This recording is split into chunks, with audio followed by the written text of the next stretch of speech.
So, open mic right now. We could just chit chat a little bit if you'd like. Otherwise, I'm going to wait and hear what is going to be said. Thanks.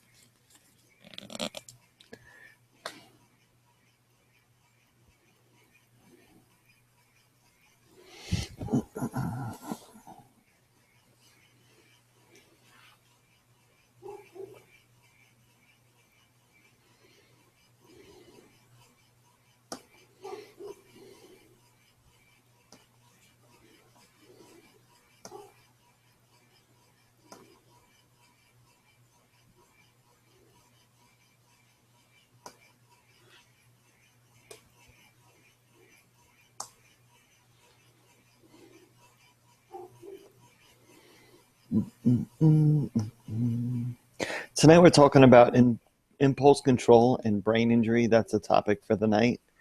I've got a lot of information to go over. Helpful hints. I'd like to hear some feedback from other people, and we'll take it from there. Hi, Tress.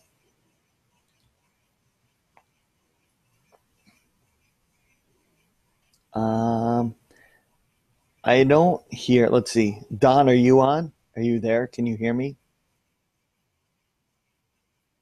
Tressa, can you hear me?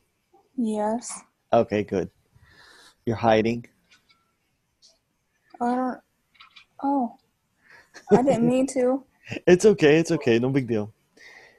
I'm just waiting for more people to join in. I've got a lot to go over tonight with this radio show. So it's going to be a good night, I hope. I'm waiting for other people to join in as usual, the routine. It's me, just me. Yeah, usual. You, somebody named Don and Craig, they're on, but they haven't said anything. So they're just probably listening in right now,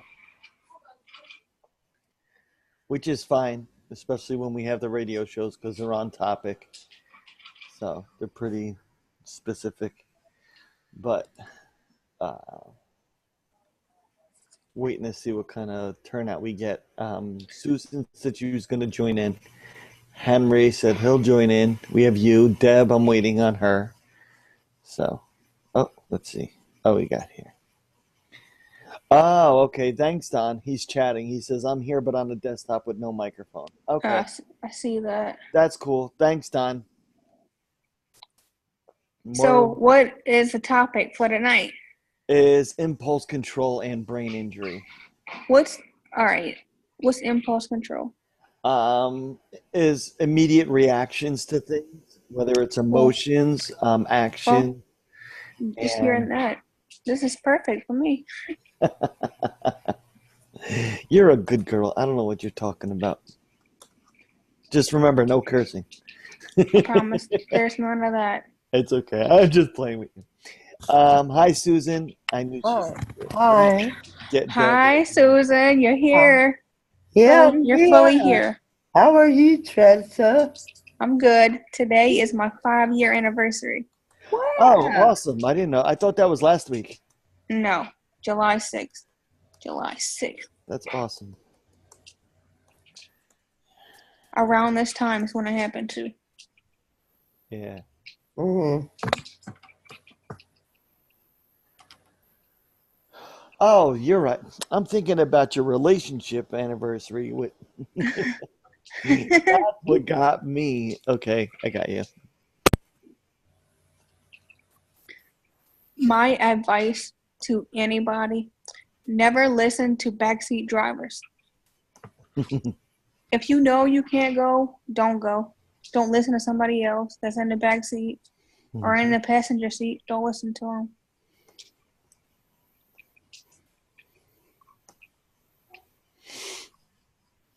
Let's see what we got here.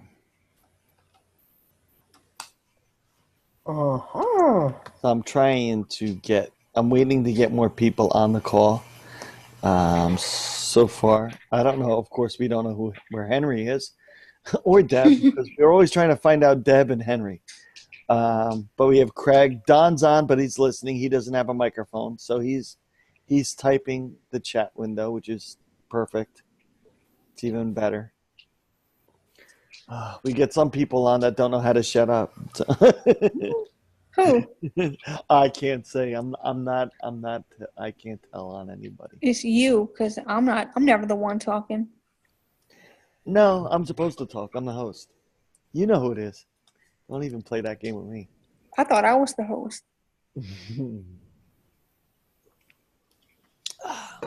This is my show.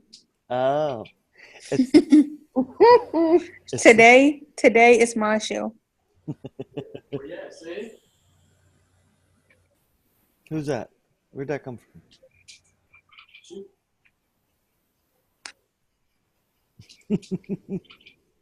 Okay. So yeah, I got a lot of stuff I want to go over. I was saying earlier about the topic tonight, and of course, there's always feedback. Well, when Henry's on, there's feedback. No, um, no, but the getting other people to talk on it is a big one. I mean, I could do a lot of talking about this topic.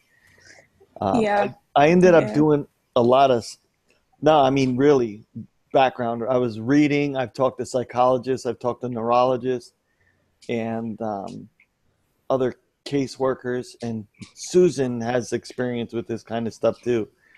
So the impulse control and whatnot is a big one, and it's very common with brain injuries. But I'm going to go over a lot more fine detail. Okay. Help me, please. This will be a this is recorded, so this one will be shared eventually, on the website and stuff as well, because this is a big topic that needs to be addressed. So, and there's helpful hints.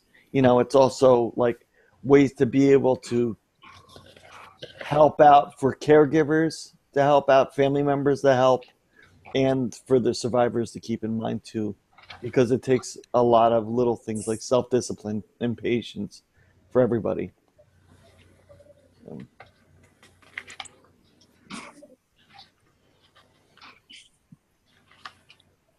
There's so much light coming in. Mhm. Let's see. I got some jingles. I'm still waiting to see. I had a lot of people that said they were going to make it, so I'm going to look on where I have the event and message everybody.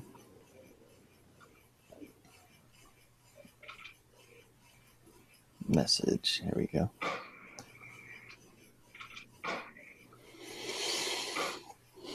All right, I got you on here.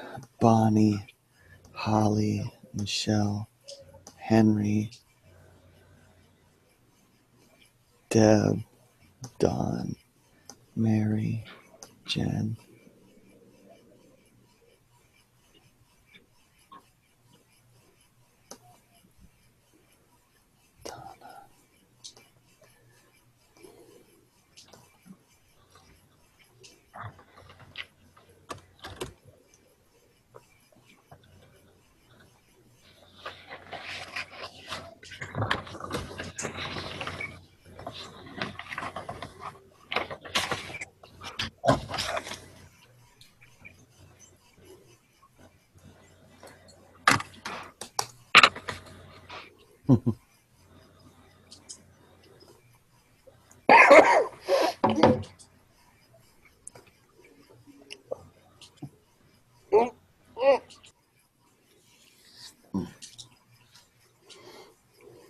Well, there was 20 people I just messaged. So.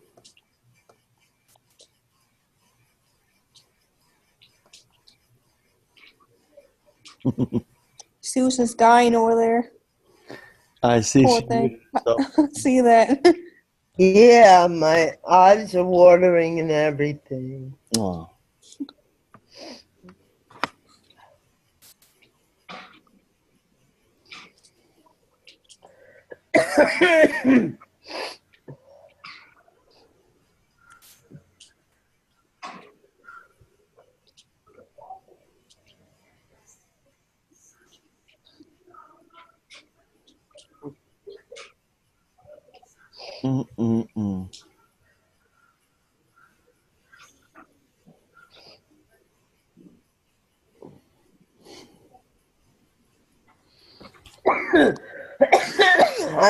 Excuse me, I need to blow my nose. Okay. Henry joined. Uh-oh. Henry's on. Uh-huh. My computer's been acting up like crazy. Uh, Hello, Teresa. Hey, Henry. How are you? Why so dark? Why is it so dark by you? It's not. Okay. I'm sitting at a different angle because when I was sitting before, all you see was the light coming in. Oh, okay.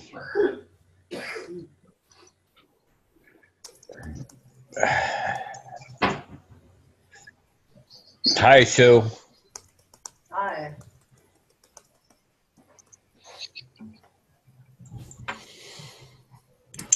so, Henry, did you see the news about like the topic tonight and stuff? Yeah, that's why I'm on. Cool. Yeah, I got a lot of stuff I'm going to go over and some research that I had done and talk to people about. So I want to go over it, and then I want to go over details. But I'm seeing how many more people. I just invited 18 or no 20 more people. So I'm waiting to hear back to see who else is going to join in. And Right. I don't want anybody to come in late. Right. There's snow dip gone? Deb, Yeah, she did. Yeah, there she goes. Yeah, Deb is here. Every time I see her name, I'm like, oh, Deb's here. Oh, wow. Hey, a picture. Yeah. Hang on, I'm sorry I'm late. We're Deb, blessed with a and she's photo. here, video and everything. No, You she make me don't. happy, Deb. You make me happy. Aw, trust me, you always make me happy too. You know, it's funny. Look at me. I'm wearing a white shirt today. I look really dark. Yeah. You look tan. I never wear. Hi, Heather. I never wear white, and I got this at the blood drive I did yesterday. Did you guys see? I did two laps on the Pocono racetrack for NASCAR racetrack. I drove my Jeep on it with David. It was That's awesome. cool. Yeah, so it was a lot of fun. So yeah, they gave me a shirt, and then I gave a shirt to David too. So Nice. thank you. So what's with the video, Deb? Huh? What's with the video? It's me. She's Hey, y'all, here. I got short hair right now. I got short hair. Y'all never seen it. Y'all haven't seen it when it's long. No. I did. I did. Look at me. Stop looking I at me. have. I was looking at what? Everybody's looking at me. No. She hates. So I don't wonder why. I don't know. Why? Because you're beautiful. Aw, that's sweet. Yeah. That's Look at that smile. She never stops smiling. It's great. Hi, Heather. I want to say hi to Heather. She's a newbie here. Oh, I see her Hi, Heather. finger. Is she waving to us? Is that what she's doing? That's what I thought.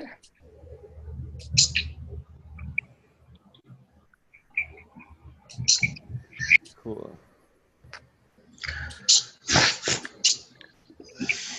Yeah. Who's done, Mike? Who's that? Oh, Done. he's a new person. He doesn't have a microphone, but Okay. he's on the desktop talking to us. Hi, Don. He's writing in the he's writing on the group chat. Right. So he's listening in, which is nice. That's fine. Okay. And then we have another gentleman, Craig, who's just listening into, and he's hiding from us all. Okay. So we'll stare at his ceiling. We're fine. Look, I have love all around me. You see that? Love is all around me. Love is in the air. Yeah. It's gonna take him a year to show his face.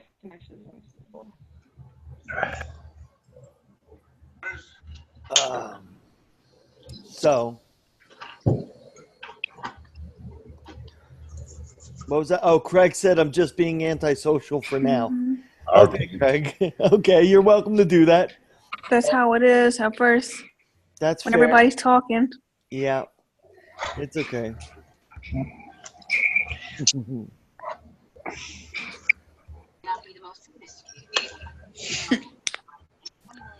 What the giggles? Me and Deb's squares is right next to each other. So it's like, I love you, Oh, it's Deb. on yours. You made me so happy. On mine, you guys. Heather's in between you guys. On mine. We're the Brady. Mine too's in between them. Oh. We're the Brady Bunch, y'all. Yeah, one more person, then we have the 9. Yeah. Your game's so slow up at the big TV. We need Cindy. Where's Cindy?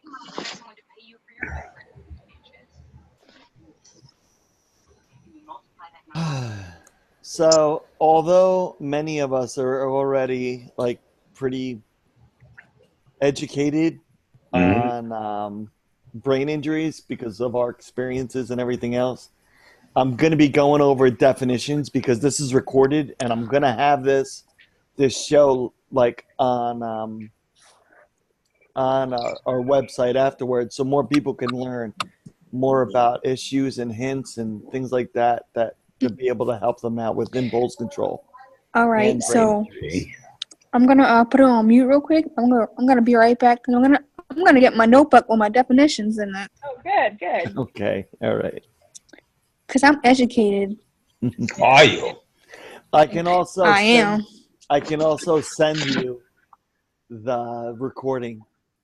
I could send Okay. it directly to you, so you'll have it on hand Okay. to go over and There you go. if you have questions. It must be nice to be young. That laugh. Okay.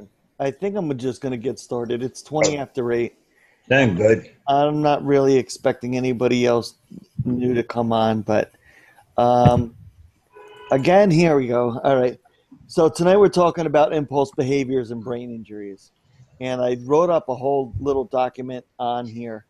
And then after I go over like little hints and stuff, you guys can chime in and talk more about what you feel and if it's useful or not useful. And of course, everybody's got their own circumstances at home. So I like everybody to like ad lib a little and add their experiences of what can be done. And of course, there's always questions. So a big problem, and this is right off I never even heard about this after I had my brain injury. I ended up doing research on it and finding out and learning was decision-making problems and frontal lobe damage are very common in the majority of brain injuries affecting survivors. The frontal lobe is part of the brain that controls cognitive skills of the body. These cognitive skills include emotions, memory, problem-solving skills, judgment, language, and even sexual behavior. Oh, all right. I'm going to mute Tress because she didn't. Right. Thank you. It's all right, Tress. I got you. It's okay, Tressa. I forgive you. It's fine. No, she's A frontal lobe brain injury, it can cause a huge change in a person's emotional control. And aggressive behavior is usually manifested. In some cases, lethargy is experienced. Any damages on the frontal lobe can also impair complex movements, such as even like preparing coffee or tying your shoes and little simple things. The frontal lobe controls your motor skills, like hand-eye coordination, Yes. like I was just talking about, emotions, which is a big one, conscious thought, and even your personality. We all hear experiences with people having issues with like, oh, they're not the same person that they were before. They're easily set off, or they're very reclusive and they don't want to be bothered with anybody. It has an impact on depression, anxiety, all that kind of stuff. And everybody it affects different, just like every brain injury is different. And because emotions are affected, the symptoms of frontal lobe damage can cause a person to become impulsive or to like assume like risky behaviors. As I had said before, I've done some research and experienced some of these circumstances firsthand myself. But I've also talked to doctors, neurologists, and psychologists to find more information, helpful cues, like things you can do for yourself, and also reminders for survivors, families, and caregivers of the survivors to keep in mind. And we're going to go over them in a little while. Decision making, along with other executive functions like planning, organizing, or being able to start things like being motivated, are often damaged after a brain injury. And brain injury, particularly frontal lobe damage, can affect our flexibility and the ability to make a lot of decisions. I don't know how many of you, I mean, some of us are very independent, but there are some of us that really are incapable of doing that. And I hear that with clients all the time. I just had a meeting with a number of people last night, and they were talking about the circumstances they have at home with their brain injury children, the brain injured children that aren't necessarily children, but they're their children. And Right. their functioning is just off the hook. And one of them's in complete denial about it. And he thinks he's fine, but he can't even get by day to day. Being able to make good, thoughtful decisions also helps other executive functionings to work properly. With people, you're more likely to be able to sort out a solution to a problem if you're able to make a decision. And that would include a good one. Like you can plan better if you're able to make decisions and about the steps and priorities that are needed. Most of the time, when we're going to do something, especially something more extensive, you can make a list in your head and come up with what you're going to do and how you're going to do it and plan your day. That's not so easily achievable when it comes to brain injuries and frontal lobe issues. You know, you get lost in one task and then you forgot what you were going to do next. And multitasking is sometimes next to impossible. I know for me, when I'm tired, forget it. I just stick to a plan, just one thing at a time. That's it, you know. So, and then of course is the emotional aspects of that frustration that comes along with it too. And this all has to do with frontal lobe issues. Everything you're saying Yes. is spot on. That's how I know I got frontal lobe damage because of all this. And I've learned this stuff on my own. The hospital didn't tell me any of that. Like, you know, they just say you have a TBI, but I learned myself about frontal lobe damage and the stuff that comes with that. I'm like, oh my God. So I really messed up my frontal lobe, but I messed up like little parts of my brain everywhere. Mm-hmm.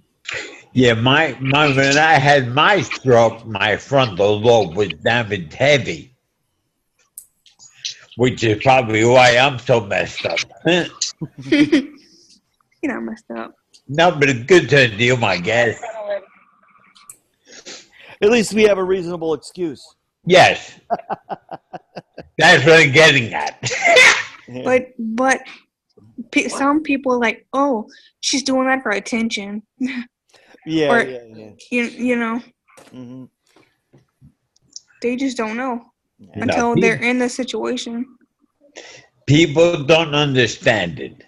People don't get it. And that's the reason why I'm doing this radio show on this topic. So, like, it could be posted and be like, here, you know, slap this in somebody's face there. Right. You know, because we got a lot of people that talk about that, how their families don't get it and they think because they look fine, they are fine. And that's not the case. Right. Mm-hmm. Yeah. So I have another little, it's not a definition, it's just more of another perspective on impulsive behavior and brain injury. And that's that the behaviors after a brain injury may be affected in many ways. Like like I was saying before, working out how to solve a problem, how to make a good decision enables us to modify or adjust our behavior so we could respond appropriately in different situations. I get yelled at, not all the time because you guys know my wife and stuff, but I'm talking over the last 15 years since my brain injury.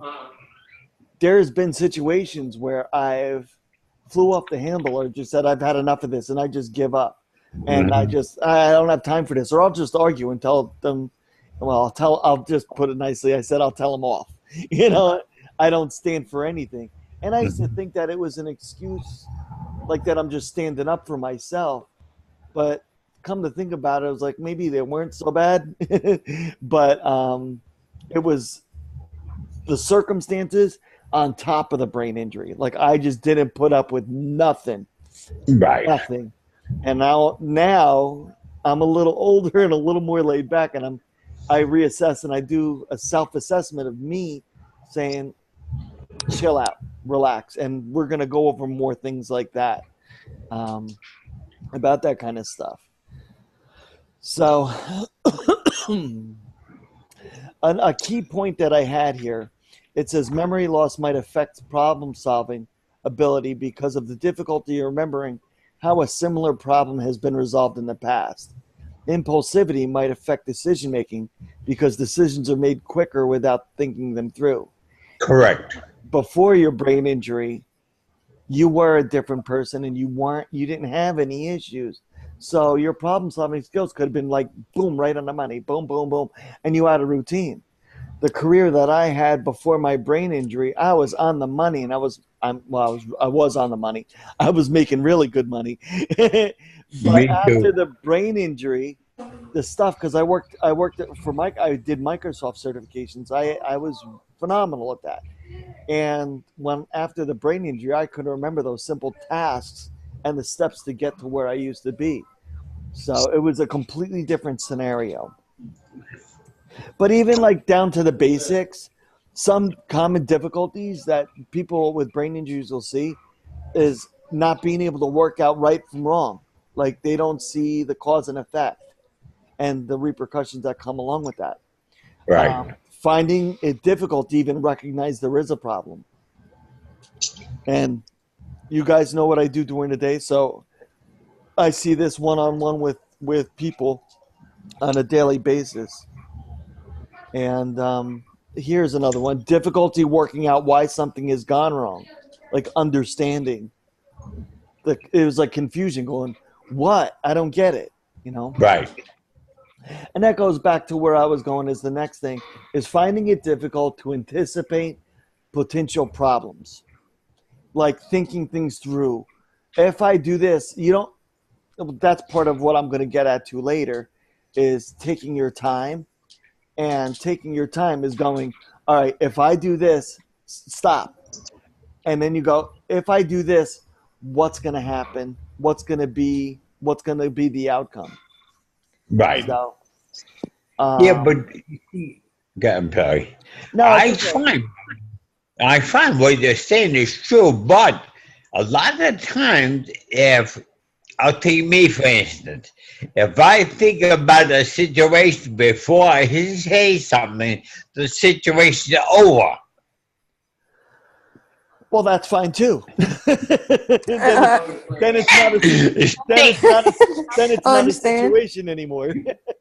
Right, but it's frustrating. Well, it is. But I'm going to go into details about that kind of stuff as well. Okay. You could backtrack and you could. How about easily irritated, Michael? Oh yeah, no, I haven't even. That's coming up next. Okay. Is making mistakes over and over again and not being able to figure out what is causing the mistake. Taking a long time or not being able to make a decision could be an issue. And not able to come up with and use different strategies to solve a problem, or to think creatively to come up with new ideas to solve something. All right, I can do it this way. That may be a lot of problem. That's a common problem with frontal lobe issues and impulsivity, which leads to what I was talking about before, is not being able to weigh up the pros and cons of each decision or alternative. And the last one I have here is difficulty reasoning or being able to understand different points of view. And that goes into what Deb was saying about arguing. I just froze for like 5 seconds. So.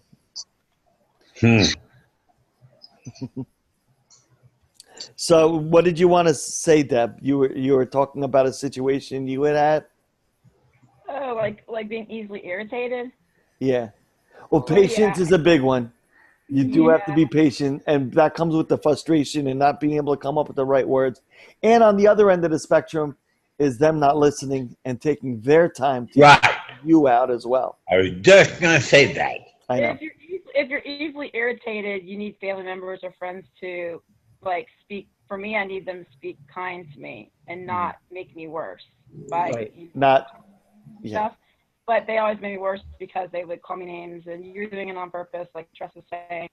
Exactly. That makes you worse. And when all you need is someone to understand, it would totally make the situation 10,000 times better. And then it becomes a defense mechanism. Then you start fighting back.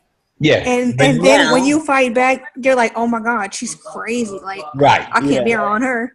But I feel like it's uncontrollable though because of the brain injury, you know. And if people understood, they could help the situation more. Well, there is ways. I'm going to get to that because there is ways, and it's very, very hard. But there are ways, and it's not medical. Diaphragmatic breathing. Stop it. I can go over a lot of different ways. I'm going to go over a lot of different ways. But the biggest thing is you take self-control. You take Right. But it's got to come on both sides. Yes, that's the key. Both sides. Because you need both sides to say, slow down and respect my space. Give me a chance to talk, and everybody just calm down. Because otherwise you're just lashing out on each other, and then you're never getting anywhere.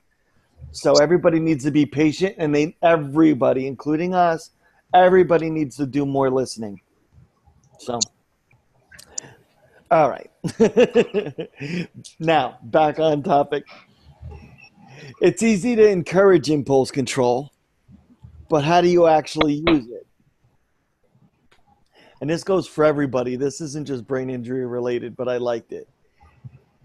Assess what areas of your life have caused troubles for you as it relates to impulse control. Some people, for instance, have a problem with procrastination. Tressa. No. Yes. Oh no. She'll admit it. Yes, I'll admit it. That's why I had to throw that in there. Others have. I will 100% admit that. Oh, I swear, I'll 100% admit that. That is a big downfall of mine. But and some people, it's a personality trait. Others have problems with drinking too much or eating too much. Some other people are hot-tempered and have trouble controlling their anger and their temper. Still others find it challenging managing their spending impulses and getting themselves into financial debt. So there's all different types of different impulse control issues. I mean, some impulses are fun. Some can be fun. Like you can just impulsively go hiking, or you could just impulsively say, I'm going to just go running. That's fine. That's not dangerous. Unless you don't know how. It's 100 degrees outside, then it's dangerous. Yeah. But these other things like procrastinating or drinking or anger and things like that, and peer pressure is a big one of where those resources are coming to go without thinking. So those are the things that are risks, and that you have to be able to know, like pick up on them or get help to assist with them. A question I got for you guys is, can you guys, well, Tressa did, can you guys identify areas in your life where impulse control gets you into trouble? On a daily basis. I mean, I don't know any specifics, but on a daily basis. Like what? Just whenever I go to voice my opinion of something, and I don't get the time to do it, and that becomes a problem. I become frustrated. So now the person that was waiting for me now gets angry at me for taking so long, and plus I get frustrated because they didn't wait. So the both of us, so they move on without me. You know what, Henry? I feel that 100% too. Well, that's what it is. This is why this group knows the answers, that we just have to wait. We just have to all live together, y'all. We just have to live together, right, Michael? Yep. Well, here, this is funny because I asked you that question. I want to see you guys' answers, and the three of you all answered the same type of thing. Yeah. And I said, can you identify? And now I'm going to ask you, better yet, ask someone who knows you well to answer those questions for you. Okay. They may get a better perspective of your issues with impulse control than you do. Right. But That's true. what That's true. That goes back to saying somebody knows your personality better than you do. Yeah. Is that's it, right? Yep. I learned more about me from Anna. Right. That's what I meant. And keeping an open mind. Right. Like saying somebody you trust and somebody you know going, where do you see me having difficulty? Right. You know, and that kind of thing. Mm-hmm. So I knew that would be a funny one. I saw the. Oh, what was Tressa doing? You're pointing at your boyfriend. Yeah. Yeah. All right. So, That's why I said it's nice to be young. yeah. Yeah. They do silly thing and get away with it.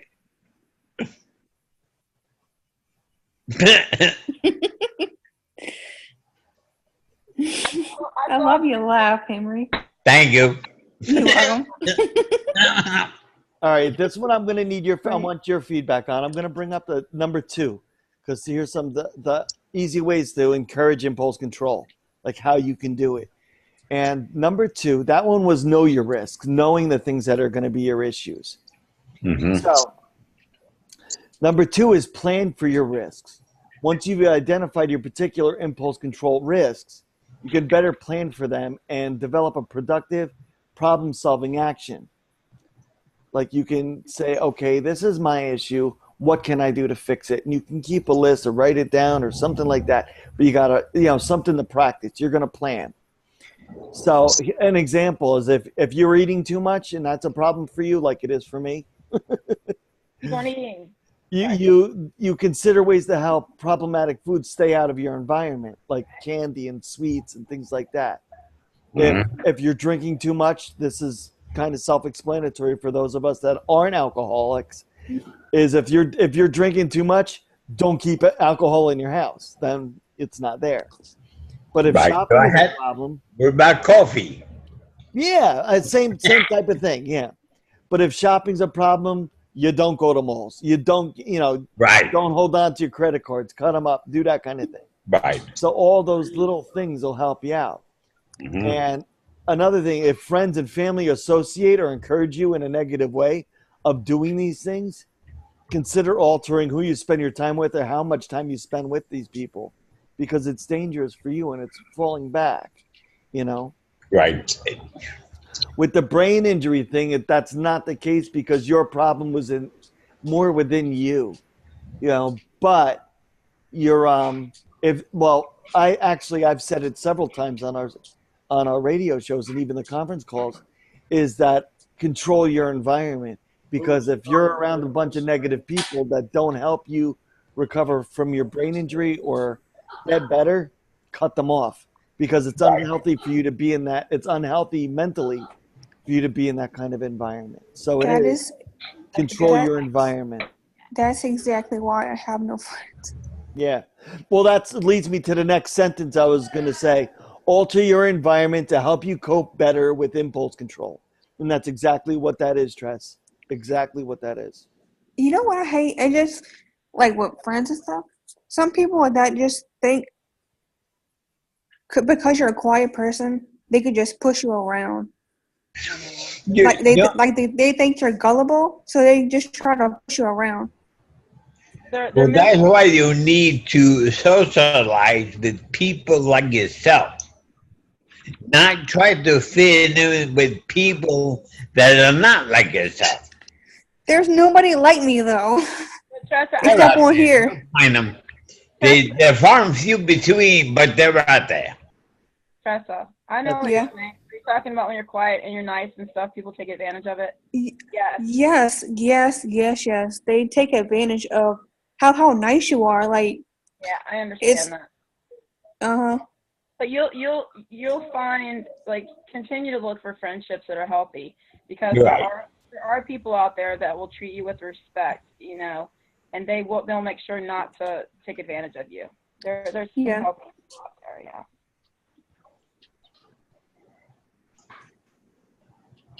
Mike, did you see what Don wrote? Sorry, did we get off topic? No, that's fine. No, it's absolutely true. I'm just agreeing with you guys. I'm not. So I think Don wants to say something. What's that? I think Don wants to say something. Oh, okay. Let me check.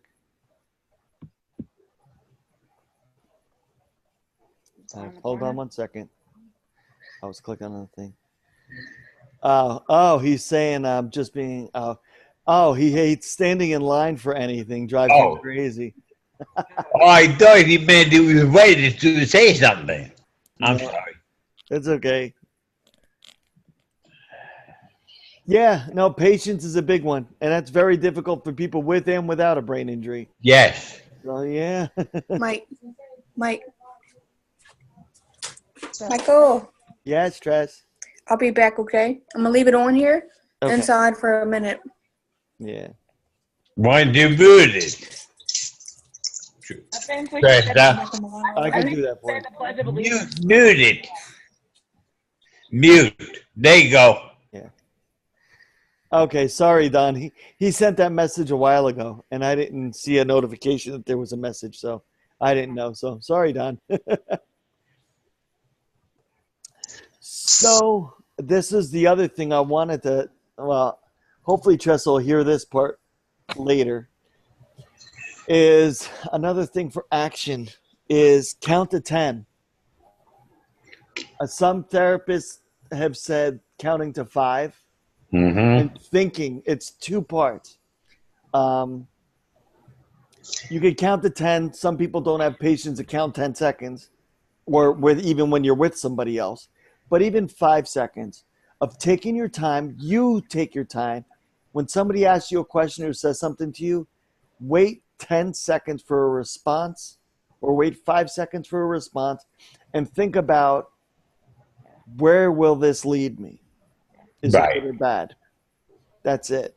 Like I wrote here, if you can delay an action on your impulses, you can often overcome them. Yeah. Then really is something to be said for counting to 10. Of course, count slowly. Or if counting slowly is unlikely, then count to 10 in another language. You can always come back. Yeah. You can always address the issue later. You really can. Yeah. Sometimes you don't hurt someone's feelings. It's way better to choose your words later on. Right. Yeah. You can't take the words back. So that's a key one. Is not always like impulsivity is and very simple. Is an immediate reaction. That's impulse control. Is avoiding that immediate reaction because you might not be saying the right thing, the right tone, and the situation may be not as big a deal as it really is. Mm-hmm. Or it can be, and you need to really watch what you do and how you say it, because what's it going to lead to?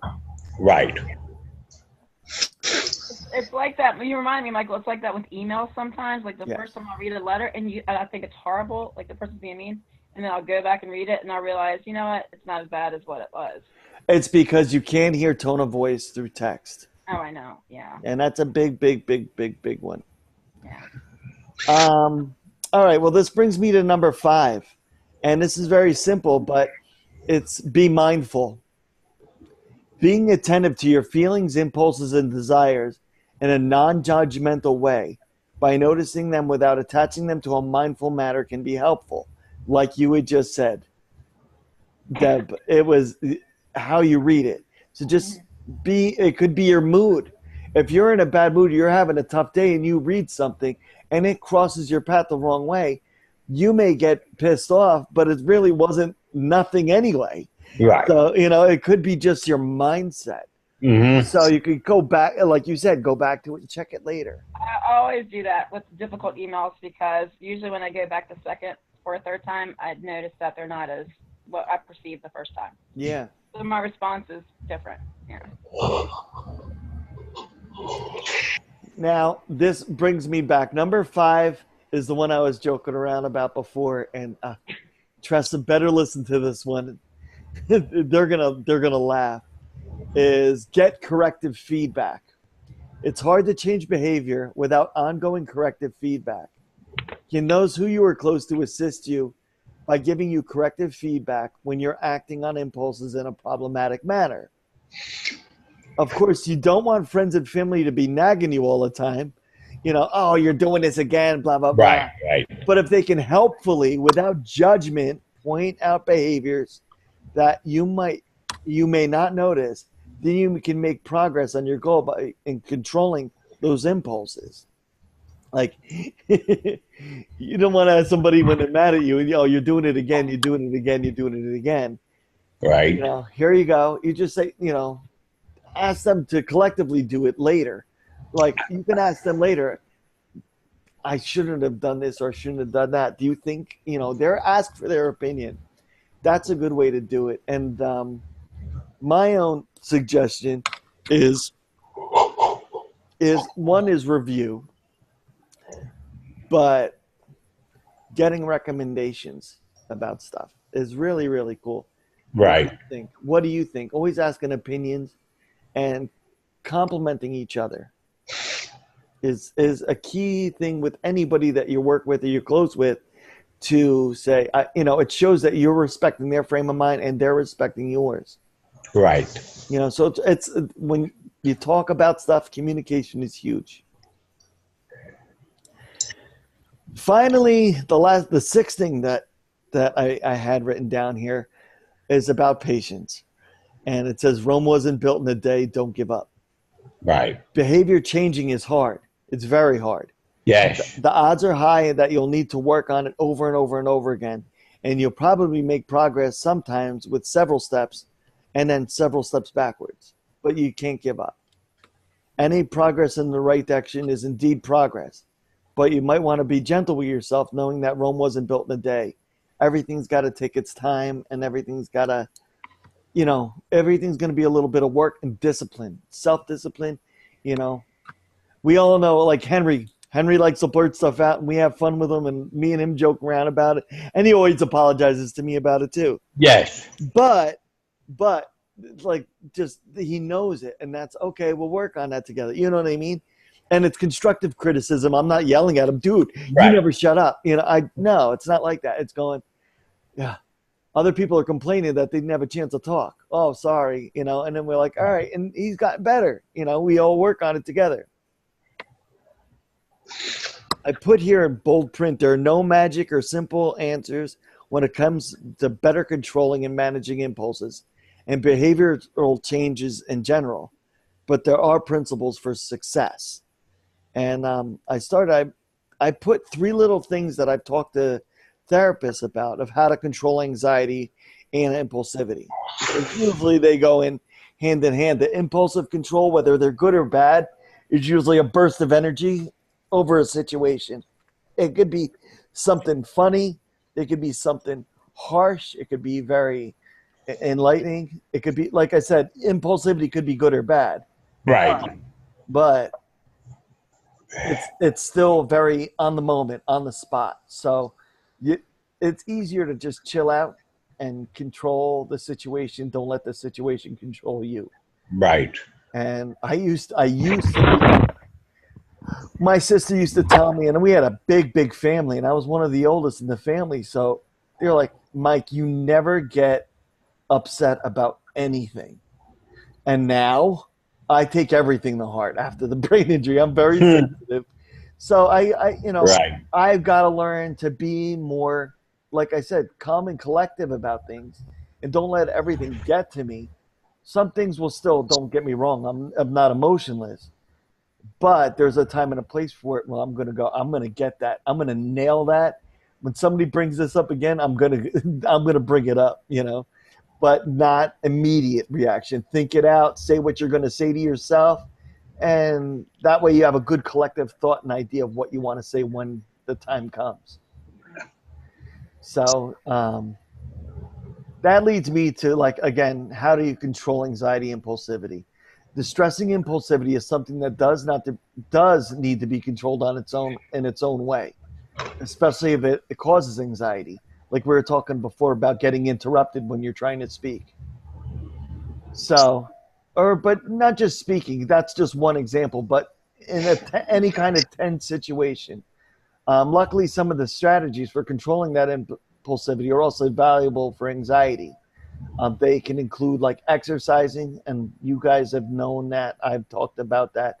Burning off energy isn't necessarily a perfect cure for impulsivity, but less energy means less desire to utilize energy negatively. Yeah. So you're doing something positive with that negative energy that pissed you off or got under your skin, and it's a win-win. If it's an excess of energy that if it's an excess of energy that creates this need to be active, and so is exercising or building something, can be very valuable. And I do that. I'm always fidgeting, writing, reading. If something's on my mind, I want a distraction and use that negative energy in a positive way. When I was in high school, I learned that. There's a book called Zen and the Martial Arts, and it's not about self-defense and kicking and punching. It was about using, and Martin Luther King went through this, and Bruce Lee used this. It was using that same energy.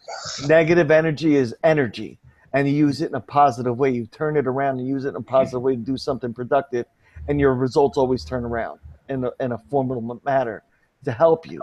And that's what this does. Right. Staying busy. Henry and I did this when we were chilling because we lived by each other.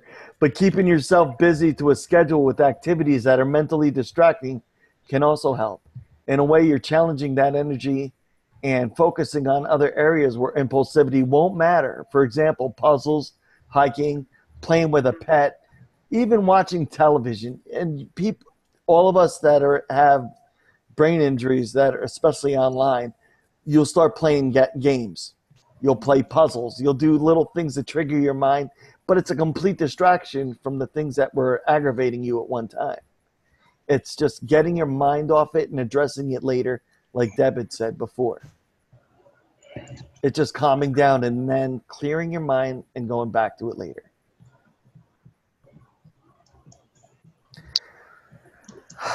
Another thing that I was saying about how you can control anxiety and impulsivity is I was saying about the environment before. Hang out with people you trust. Surrounding yourself with those that you trust is so important. Nice, kind people that do fun activities, those you can talk to, take walks with, hang out with, be yourself when you have anxiety can be as beneficial in keeping those impulses all under control. Because it's just a relaxing environment for your mind, for your body, your breathing, everything to just chill. That's so true. Yeah. Yeah, finding good friends is really good. You know, having because I have a few healthy relationships, and then the other unhealthy ones that I have, I'm able to have the unhealthy ones.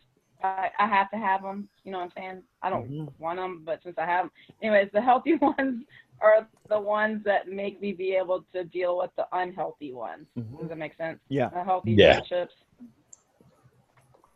It does make sense. Yeah. Because those people feed into me. They like feed into me and I feed into them. And then when I'm dealing with the unhealthy ones, I'm able to like deal with it. Mm-hmm. But no, I'm not crazy. Oh, Craig just chimed in.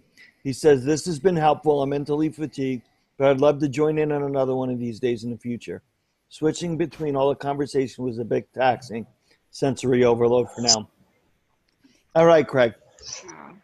Well, I'm going to talk to him outside of here, so maybe he'll join us on the Tuesday call, so that would be nice. Not so overload. Mm-hmm. Just join us. Yeah. Well, here I got some strategies, more strategies for people with the TBI.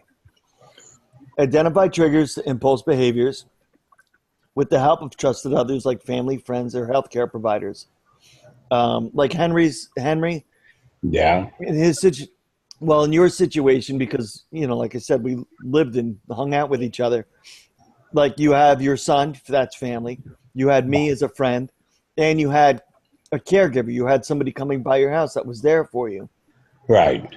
Some of them trustworthy, some of them not so trustworthy. I know. But having you identify the triggers to impulse behaviors with the help of those people, and that's always good. Another key is develop strategies to reduce the likelihood of acting before considering consequences.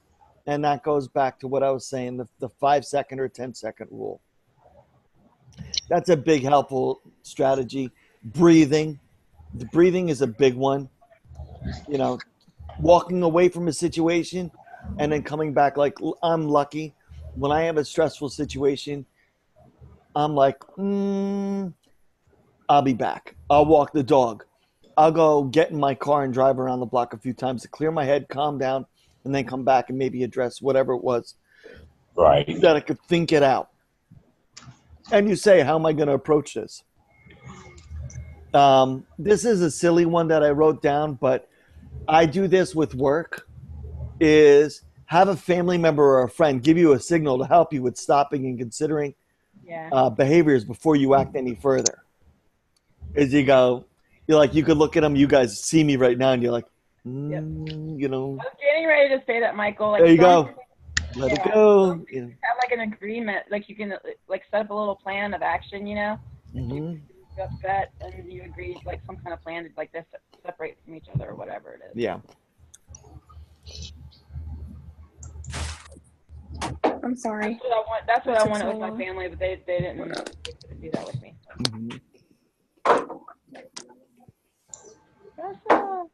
Well, these are strategies for brain injury survivors. I have one last one.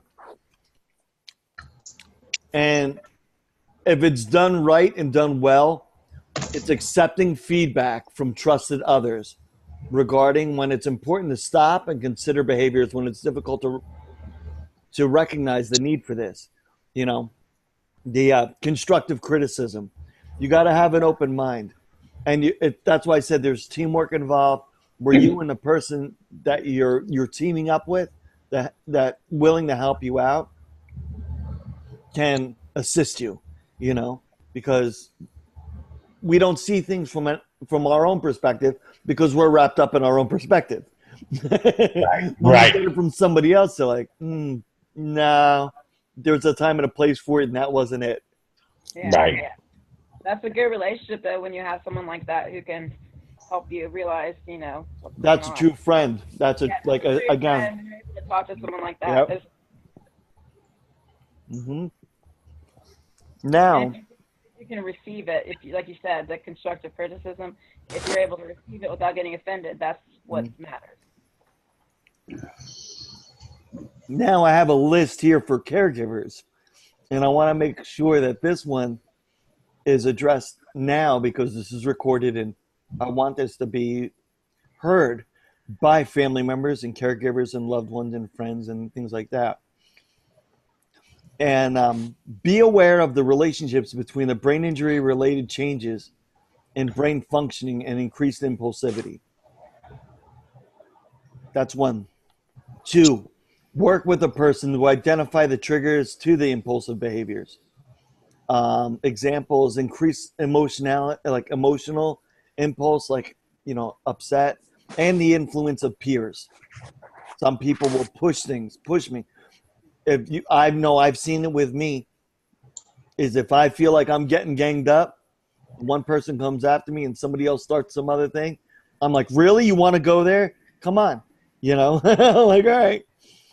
Because those influence of peers will have an impact on you calming down if you feel like you're getting ganged up on, or that when you feel that there's a no-win situation here and you got your back up against the corner.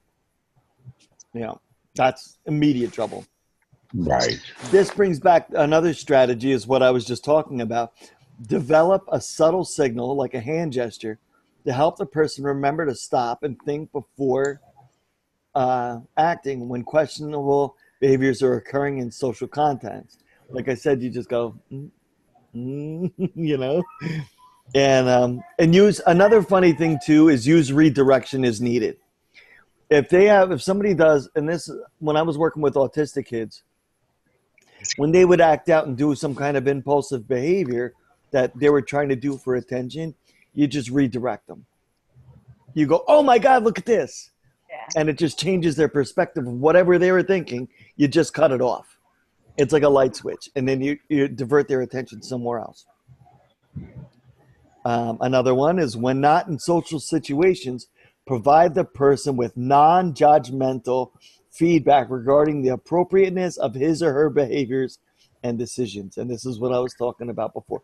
That's when you can find a good friend. That's when you can value like the person that you're with, because it's constructively done.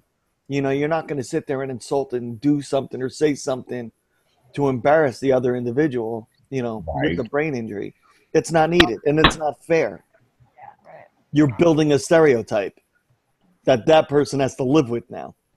So this may initially be tried while the behaviors are occurring. If the person responds poorly at the time, follow up at a later time after his or her behaviors and emotions have stabilized. You wait till they're calmed down about whatever it is that, you know, might have set them off.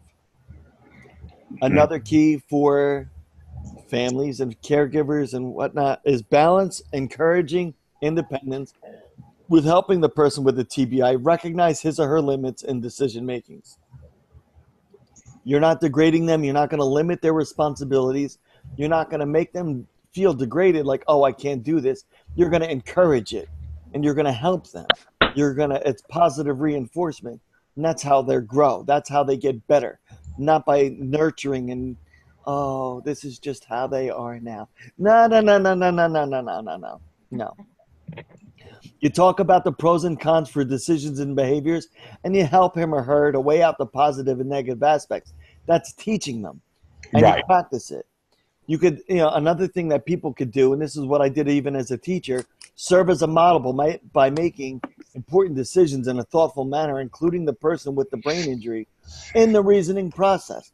You ask them their opinions, or you ask them what they think they should happen or what could be done next in any kind of situation, because then the caregiver or whoever, the friend, is respecting their input, which is a positive motivator right there, and it builds up their self-esteem that, wow, they're looking out for me. Now, 3 things that I have is don't do's for caregivers, loved ones, or family members, friends, anybody. Don't criticize the person for impulsive behaviors without providing constructive ideas about other ways to behave. Thank you. Mm-hmm. That's a biggie. No, here's another biggie. And this one all of us are going to attest to. Don't compare the past to the current abilities. Amen. Not yes, but I tell you, Mike, not as big as the one before that. Mm-hmm. I find that since I've been sick, that every time somebody corrects me, they don't tell me what I should do, but they will tell me what I'm doing wrong. Mm-hmm. And I'll say, well, how should I have done it? I think And more no people, answer. I think more people in a brain injured life, I think the people surrounding the person with a brain injury dwell more on their past than the brain injury survivor does. Yes, that's They a have to fact. say, don't compare the past to what the situation now, the current abilities they have now. And the third one is don't try to convince a person to change their behaviors when his or her level of emotionality is high. Use distractions and wait until a person calms down to address any issues. Like I said, you're not going to tell them that they're wrong and they did this when they're already pissed off about something that just happened that they Right. didn't have any consideration for. Have that consideration. This is something that all caregivers and loved ones have consideration for the person that you're talking to. Take their viewpoint into consideration because they're the one with the brain injury. They're the one with the frontal lobe damage. You should have more common sense than to address the issue because you don't have a brain injury. So it needs to be open-minded, like I said, and you communicate the right way. Wait till things calm down, and you can constructively go over it together. That's mutual respect. Right. The last thing that I wrote here, and I put it in big, bold print, most importantly of all, is teamwork. We all have to work together. We all have families. We all have people we could trust and communicate with. We work together to make this lifelong task to better yourself. This will help all people with and without brain injuries. Patience, communication, and an open mind. Mm-hmm. Instead of stereotyping, judging, being quick on the defensive, living in the past, you just move forward and you just keep going. But we all got to be patient. We all got to talk to each other. Right. That's the easiest way to work with impulse control. It's it's self-discipline. It's a life-changing thing. You got to be patient with it, but you need the right surroundings to order to use it and do it. And when somebody asks you a question, you don't answer immediately. You give it a couple seconds, you think it out, and you go, And you're making them wait, and you're making them slow the conversation down, which is good because now you're pacing it, not them. Right. So it's a mind game, and that's what you do. And you go ahead. No, go ahead, Deb. I think when a negative is presented, there should also be a positive to offset it. Like if there's a behavior that needs to be corrected, the caregiver could comment on how well they were doing something else or whatever. You know what I'm saying? Mm-hmm. Not a hard hit. Well, like when I did with autistic kids, they did something wrong and they'd get down about it. I would say, look at how good you did that math problem before. Right. Use that same energy. I know you could do it because you're so smart of the way you're answering those other questions. You know, you're diverting. All right, I got it. Yeah. Take your time and then you revert it. All right, let's take your time and let's think about this. Where are you having trouble? And that's how you do with anybody. It's teamwork and talking. That's really the key. Instead of saying you always get angry or you always do this or you always, That's negative. That's negative, and no one's going to do better with that kind of input. No one. Right. The way it is. Yep. So that's all I got to say about that. Not like Forrest Gump. So what do you guys think about the things I went over? That was excellent. Well, a lot of it is true, is what happens all the time with the impulsivity, I feel. I know it happens to me a lot. I'll go to say something like I said before, and by the time they let me get it out, the situation's over. Mm-hmm. And it just made me frustrated because I knew what I had to say was valid. Mm-hmm.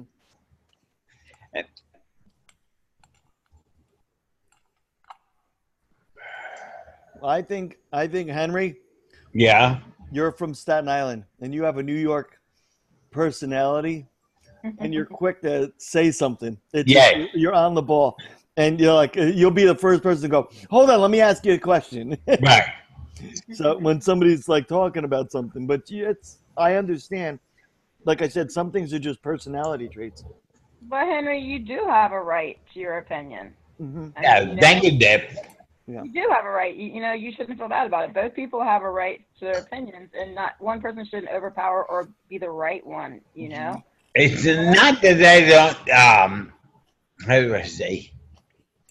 I know I have a right to my opinion, but getting it out and people waiting is what damages it. Oh, their patience. Yeah. Right. You always eating. Who, me? No, Dinner. Michael. Oh. At work, you always eating. Yeah. Well, when you guys catch me there, I'm having lunch, and then, like when I'm doing this, Anna just ordered Chinese food, and I'm eating dinner. Oh my word! Give us some Chinese. You're gonna have to send me the video recording because I went outside. I should be, but I thought I left before. I thought Don left before. No, Craig left before. Okay, now I got to run, but I really want to thank you all. I look forward to seeing you all again. That's nice. Mm-hmm. Okay, be good, Don. All right. Well, Tressa, you said you wanted to hear the video again, so this will be recorded and I'll share it with you. Yeah, you're gonna have to do that because I was Yeah, outside. it's okay. Susan has been quiet, so I'm waiting for her feedback because she's the one with experience with all this stuff. She's always just listening. Mm-hmm. Can't hear you, Susan. Your thing. You muted, so now you're muted. Oh, Now we can oh, hear I you. forgot I had to mute myself. I gotta I had a down the phone street here call. to Luigi's. Where'd you go? I'm Where's just Danny at? waiting for the right You better go to Luigi's. opportunity to Alright. respond. Impulsivity is just something Luigi. you need to control on your own It's Correct. self-discipline. It's With self-discipline. Yep. with the proper feedback, and then you can work on it. Mm-hmm. But do you find, Susan, this it's like basically the hardest one to get under control? Because it's No, Danny's no, No? brain. Sometimes it's uncontrollable. no. While you're doing it, and if Right. you have an issue with it, it may be hard for you, but it's not. Everyone has their own Yeah. level of what they can deal with. And you may not be, you may view it as a hard thing to do, but someone else may find some strategy, Right. No, I agree. excuse me, deal with it in an easier way. Like you may say to yourself, well, this is something I need to control. How am I going to do it? What strategies can I take to achieve my goal? You can look at it as winning a game, winning the game of impulsivity. Mm-hmm. You can, or wait 5 or 10 minutes or seconds or Yeah. whatever you Control the feel gonna work situation. for you. What? I said, like I was saying before, you control the situation. You slow the conversation down. When Right. they ask you a question or say something, you don't respond back. You give it a good 5 or 10 seconds, Right. and you're slowing the conversation down. And when you're saying something and you're not getting a full thought back, you say, excuse me, I'm not done saying what I need to say. Yep. Mm-hmm. Take control. Mm-hmm. Not Right. them. It's Yeah, your and you know issue, what? not theirs. I felt that a lot of times with Mm-hmm. Danny's mom. Mm-hmm. I don't really feel like you need to. This is me personally. I don't want to take control. Y'all are talking about a relationship, right? I don't feel like either side should have control. It should be a mutual thing where I'm able to talk and the other person is able to share. But then again, I live in a fantasy world where this doesn't happen, right? Right. It doesn't. No. Right. It doesn't happen. What I'm saying is, yes, you take control over your You own have to, Deb. and how you act. You You, don't control them. You control what comes out of your mouth. right. I You're agree. not in the situation. Sorry, you're not in the situation, Deb, that you were in before. You now are different, and you have to take control, like Susan said. You have to take control. You have no choice. Oh yeah. Everybody has to take control of what comes out of their mouth. You know? can't do a 50-50 no more in the relationship. Well, you Something could wrong with you. have 50-50 then, too. You still take control what comes out of your mouth. Yes. Yeah, but now I'm saying with the TVI, it's even more slower. Well, you just have different challenges. You have Right. to And think you gotta more. conquer them. That's Yeah. all. You have to think more Like, about what you're going to think more about what you have to say before you say it. Correct. which makes you a better person anyways, because Absolutely. it really Absolutely. does. It's a lifelong thing. I mean, I wish I had it perfect, and I wish I could never get upset or whatever it is, or never say something wrong. But it's always a daily process of learning how to communicate. Well, I said this is life. That's why I said this is not just brain injury related. This is about life because people are quick to judge, which is a quick response, quick. And no, it's not healthy to be that way. Mm-hmm. That's why I said I brought up things that are not brain injury related, like people with a hot temper. Right. That always comes back to bite you. You think Mhm. about what you say before you say it. Everything isn't TBI. You deal with the situation. You play with the cards you're dealt with, or you don't play at all. Mm-hmm. Right. And that sounds harsh. I don't mean for anyone It's to reality. take it that way. That's reality, and you deal with it. Mm-hmm. Yeah, but Susan, don't you also find that the people around you have to understand the hand that you were playing with? No, me personally, She doesn't no. care. She doesn't care if they do or not. Right. I Okay. don't care. I just as they may be going through something. I don't understand everything they're going through. Right. Right. To me, it's a lot more challenging and discouraging if I'm living with someone or dealing with someone that doesn't understand, because I'm already trying to choose my words wisely, and so it's just a big challenge when they don't. So Mhm. I think you have to find certain times where you separate yourself with Mm-hmm. things like that.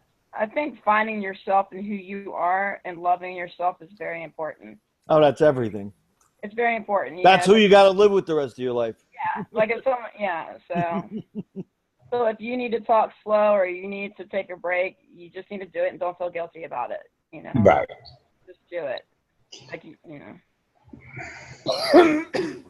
Well, when I was all I could say when I was younger, and someone didn't let me finish, I'd say, "Okay, when you're ready to listen to me, I'll talk. If not, I'll do what I need to do." Right. That's all. No two ways about it. Yeah, I'm finding that even at an older age, not so much young. You know what I'm saying? I'm finding Well, that happen a lot it, now. You it got older and doesn't. you got patient. It doesn't matter. It's the same situation. Right. Yeah. It does, Henry. It doesn't matter whether you're old or young. The point is, if someone doesn't give you the courtesy to do what you need to say with all the things you got to deal with, you do it when you're ready, not when they're ready. I mean, that's rude. Right. Rude on their part. Mm-hmm. I just think life's not perfect. We have to just have a lot of understanding. You know, love ourselves and understand people too. Yep. So, That's what I said in the end of my conversation on it was it's all about teamwork. yes, it is definitely. And if why are you having a conversation with somebody if you both can't get your point across? It's just pointless. Yeah. That's where it's got to end. Yeah. All right, guys. Well, I'm going to end the call. Okay. I'm going to head off. I got a couple more crab ragoons to eat. Who? Crab ragoons. Crab ragoos? Ragoons. We get the